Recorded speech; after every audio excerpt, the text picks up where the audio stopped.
చిలుక పలుకులు. ఒక అందమైన అడవిలో ఒక పెద్ద రావి చెట్టు ఉండేది. ఆ చెట్టుపై తల్లి చిలుక తన ఇద్దరి చిలుక పిల్లలతో ఎంతో సంతోషంగా నివసించేది. తల్లి చిలుక పేరు శుక. ఆమె తన పిల్లలకు ఎంతో ప్రేమగా ఆహారం తినిపించేది. ఒకరోజు అడవిలో వాతావరణం అకస్మాత్తుగా మారిపోయింది. ఆకాశం నల్లగా మారింది. ఉరుములు మెరుపులతో పెద్ద గాలివాన మొదలైంది. గాలి తీవ్రతకు చెట్లు ఊగిపోతున్నాయి. శుక తన రెండవ బిడ్డను తన రెక్కల కింద దాచడానికి ప్రయత్నించింది. గాలివాన పెరిగిపోవడంతో చిలుక గూడుచెట్టు నుండి విడిపోయి కిందపడిపోయింది. పాపం, ఆ ప్రమాదంలో తల్లి చిలుక శుక చనిపోయింది. గూడులో ఉన్న ఇద్దరు చిలుక పిల్లలు చెల్లాచెదురై వేరుపడ్డారు. ఆ దారిలో ఒక వేటగాడు వెళుతున్నాడు. అతనికి నేలపై పడి ఉన్న ఒక చిలుక పిల్ల కీరు కనిపించింది.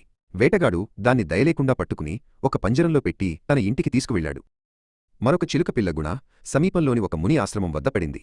అక్కడ ఉన్న మునిబాలకులు ఆ పిల్లను చూసి ఎంతో జాలిపడ్డారు. వారు గుణను మెల్లగా చేతుల్లోకి తీసుకుని ఆశ్రమంలోకి తీసుకెళ్లారు. కాలం గడిచింది.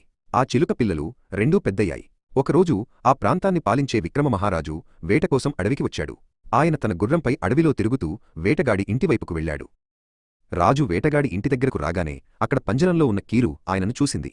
వేటగాడి దగ్గర పెరగడం వల్ల అది కూడా అలాగే మాట్లాడటం నేర్చుకుంది. ఎవడో వస్తున్నాడు, తరిమేయండి వాడిని, పట్టుకోండి అని గట్టిగా అరిచింది. ఆ చిలుక మాటలు విని రాజుకు చాలా అసహ్యం వేసింది. ఒక పక్షి ఇంత కఠినంగా మాట్లాడుతుందేమిటి అని అనుకుంటూ ఆయనక్కడి నుండి ముందుకు సాగిపోయాడు. కొంత దూరం వెళ్లేసరికి ప్రశాంతంగా ఉన్న ముని ఆశ్రమం కనిపించింది. ఆశ్రమం చెట్టుపై కూర్చుని ఉన్న గుణ రాజును చూసింది. అది రాజు దగ్గరకు ఎగిరివచ్చి ఎంతో వినయంగా, దయచేయండి మహారాజా, మీరు మా ఆశ్రమానికి రావడం మాకు చాలా సంతోషం.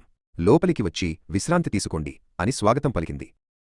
రాజు ఆశ్చర్యపోయి, ఈ రెండు చిలుకలు చూడడానికి ఒకేలా ఉన్నాయి, కాని వీటి స్వభావంలో ఎంత తేడా అన్నాడు. దానికి గుణ, మహారాజా, వాడు నా తమ్ముడే, కాని వేటగాడి వద్ద పెరగడం వల్ల వాడు అలా తయారయ్యాడు అని చెప్పింది. నీతి: మనం పెరిగే వాతావరణం బట్టే మన ప్రవర్తన ఉంటుంది.